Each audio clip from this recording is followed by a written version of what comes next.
Salam əziz izləyicilər. Deməli bugünkü qonağımız Vaz 2106 motoru. Motor problemi ilə yaxınlaşıb. Motorda yağ yemə var.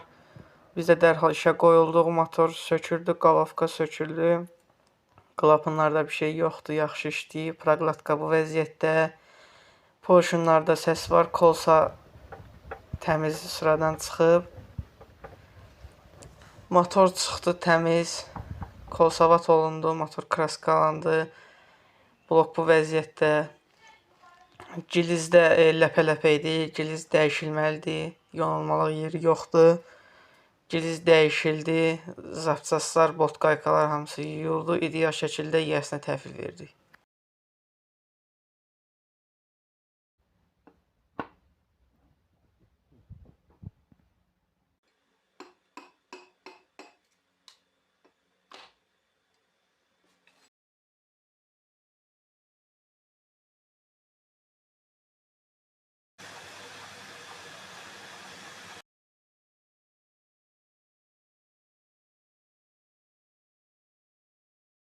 Xodda